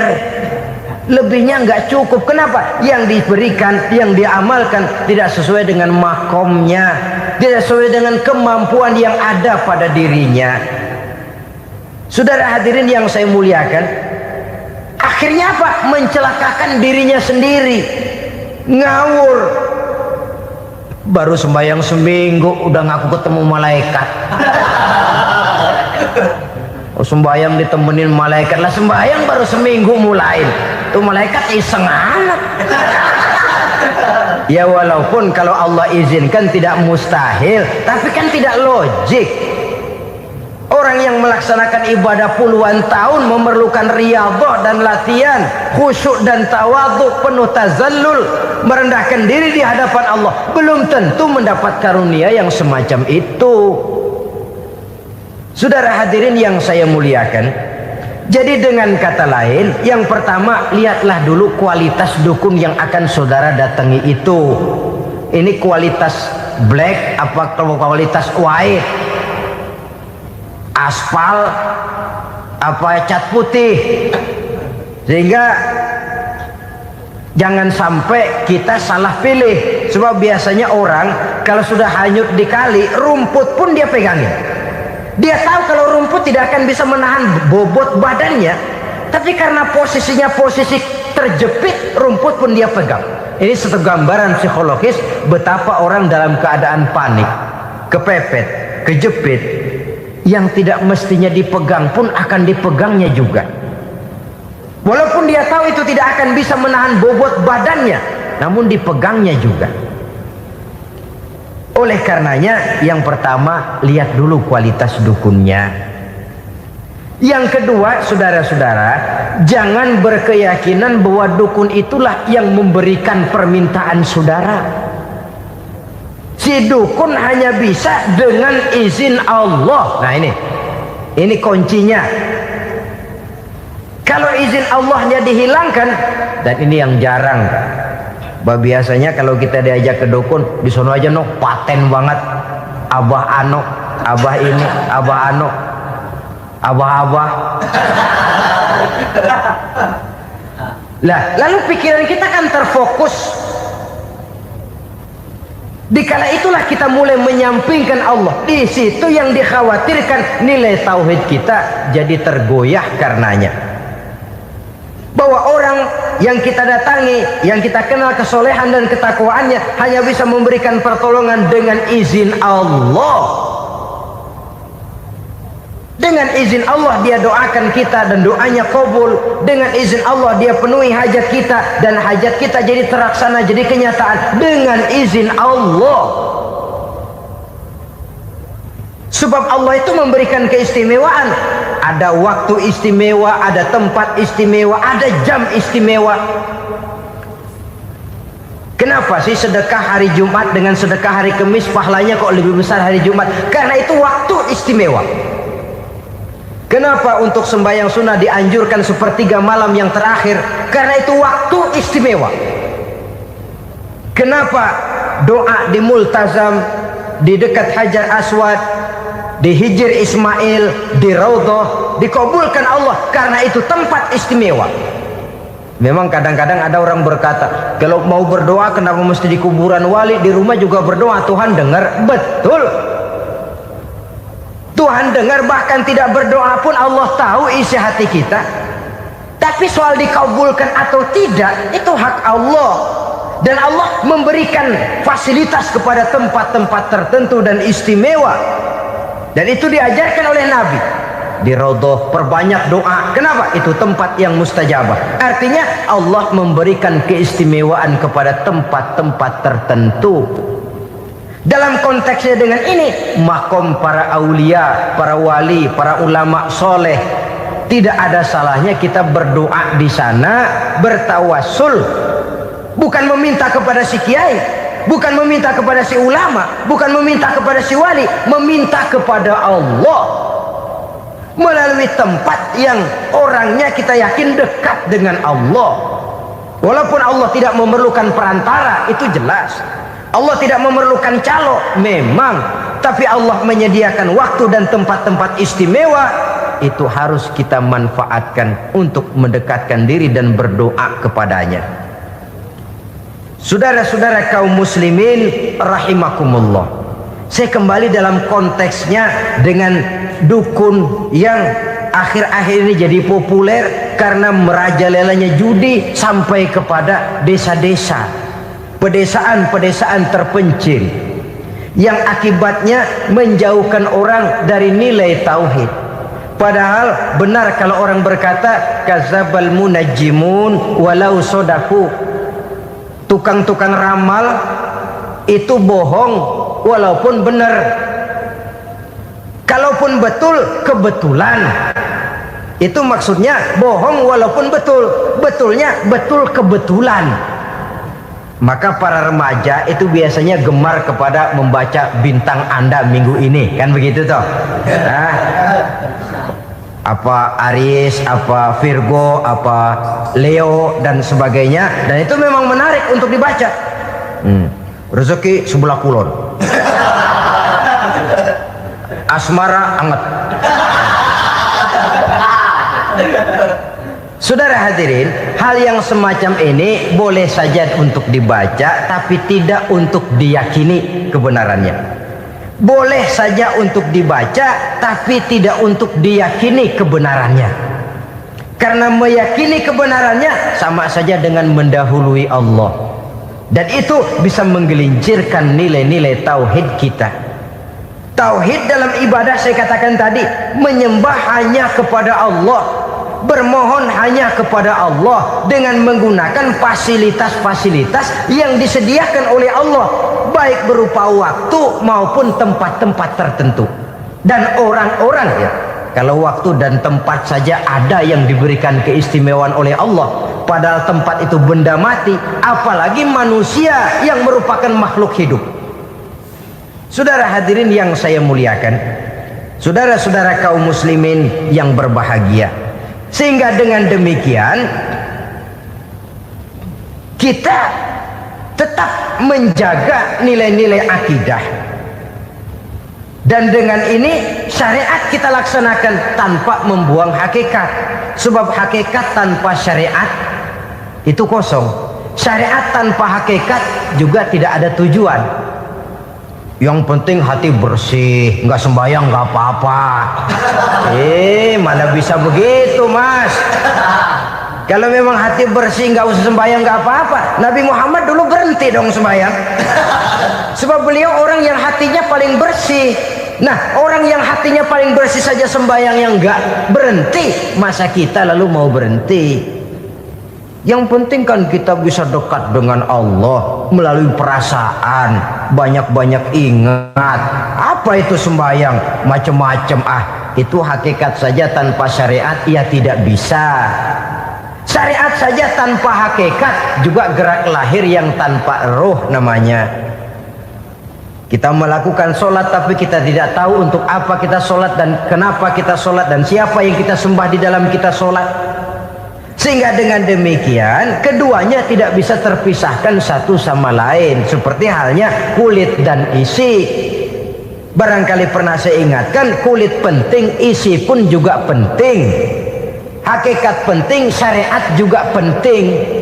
Dan kita jangan salah mengartikan, terjebak dalam ucapan-ucapan yang masih memerlukan penafsiran, sehingga lalu kita cenderung mendiskreditkan dan menjelekkan para wali. Misalnya ada ucapannya Syekh Abdul Qadir Jailani yang berkata begini: barang siapa yang masuk ke rumahku lalu ia memakan makananku, maka ia akan masuk surga.